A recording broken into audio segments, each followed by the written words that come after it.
한국의 민망한 처벌 수준을 전 세계로 알린 사건이 있었습니다.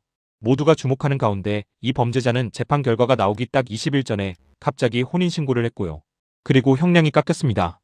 왜냐하면 부양할 가족이 생겼기 때문인데요. 그런데 판결이 확정되자마자 이 결혼은 무효가 됩니다. 대체 무슨 일이 벌어졌던 걸까요? 범죄자의 죄 없는 가족을 지켜주자던 취지가 한국에서 어떤 식으로 악용되고 있을까요? 먼저 이 부양가족이라는 말이 어디서부터 시작됐는지 보시죠. 남의 가족을 죽인 사람이 법정에서 나도 지켜야 할 가족이 있다고 말했습니다.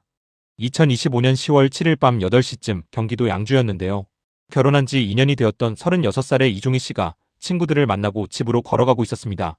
그때 식당 주차장에서 흰색 SUV 한 대가 빠져나왔죠.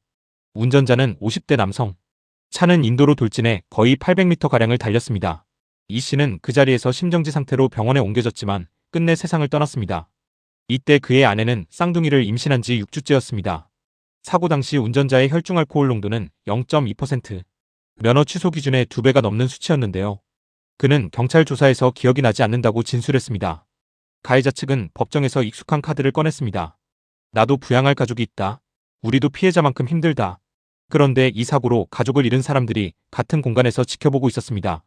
곧 태어날 쌍둥이는 아버지를 보지 못하게 되었고요. 재판부는 사고 발생을 충분히 예상한 상태에서 운전대를 잡았기 때문에 그를 고의범으로 봤고 피해자 측과 합의가 이뤄졌지만 이런 경우엔 그대로 참작할 수 없다며 선을 그었습니다. 하지만 결과는 징역 5년, 최대 6년 6개월에서 형량은 줄어들었던 것입니다. 남의 가족을 한순간에 무너뜨린 사람이 자기 가족을 생각해달라고 호소합니다.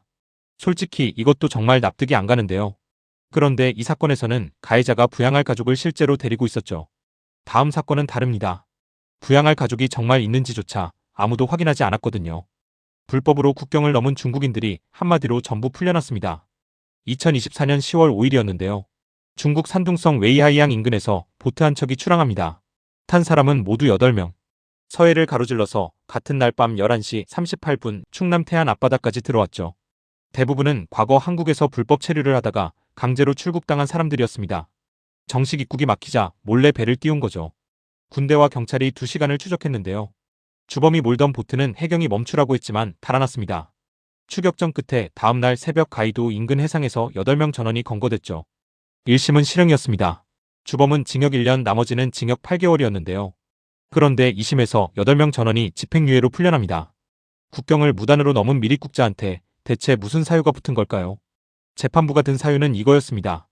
부양할 가족이 있는 것으로 보이는 점. 당연히 이들의 가족은 대부분 본국에 있을 것이니까 법정에서 사실을 일일이 확인하기는 어려웠을 수도 있죠.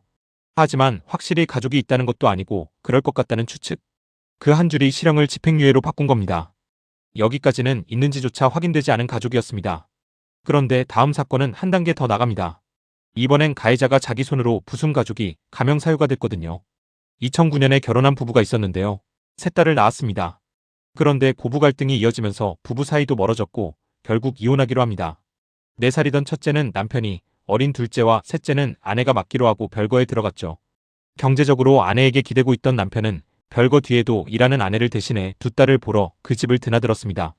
그러던 2013년 9월 이혼 문제로 밤새 말다툼을 벌이다 남편은 아내를 목 졸라 살해했습니다. 그리고 강도와 강간으로 위장하려고 미리 주워둔 담배꽁초를 현장에 놓고 피해자의 옷을 벗겨놨죠. 범행 1시간 뒤에는 피해자의 휴대전화로 집에 잘 도착했다는 문자까지 보냈습니다. 문제는 그 다음입니다. 옆방에는 어린 2딸이 자고 있었는데요. 그 사실을 알면서도 그는 그대로 떠났습니다. 2딸은 돌봐줄 사람 없이 14시간 동안 방치됐습니다. 1살짜리 막내는 너무 배가 고픈 나머지 숨진 피해자의 젖을 먹으려고 했죠. 1심은 징역 25년이었습니다. 그런데 2심에서 형이 깎였습니다. 징역 20년으로. 이유는 이거였습니다. 부양해야 할 세 딸이 있다. 모순적이게도 그 때문에 어머니를 잃었고 그가 방치한 아이들을 말하는 것이죠. 하지만 이 아이들을 위해 죗값을 깎아준 것입니다.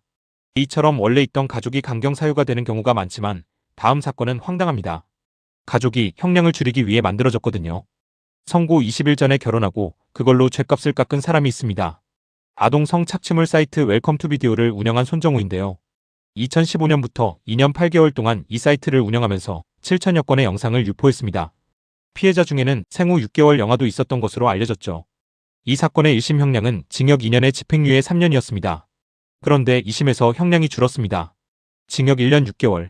집행유예도 아닌 실형이긴 했지만 1심보다 가벼워진 거죠. 줄어든 이유가 결혼이었습니다. 2심 재판부는 혼인신고서를 접수해 부양할 가족이 생긴 점을 언급했습니다. 2심 선고를 불과 20여일 앞두고 한 혼인신고가 가명 사유로 인정된 겁니다. 그런데 판결이 확정된 뒤 이 결혼은 무효가 됐습니다. 상대 여성이 혼인무효 소송을 냈고 법원이 받아들였거든요. 그가 전략적으로 가족을 만들었다는 의혹이 드는 이유입니다. 영상 맨 앞에서 보여드린 선고 20일 전의 그 혼인신고, 그 정체가 바로 이 사건이었습니다. 부양가족이라는 키워드가 어디까지 악용될 수 있는지 이보다 선명한 사례는 없죠. 지금까지 4건을 보셨는데요. 여기서 이런 생각이 드실 수 있습니다. 이거 좀 유별난 사건들만 모은 거 아니야? 그러면 좋겠지만 현실은 더 안타깝습니다. 디지털 성범죄 판결문 618건을 무작위로 뽑아 분석했을 때 반복적으로 등장하는 가명 사유가 이렇거든요.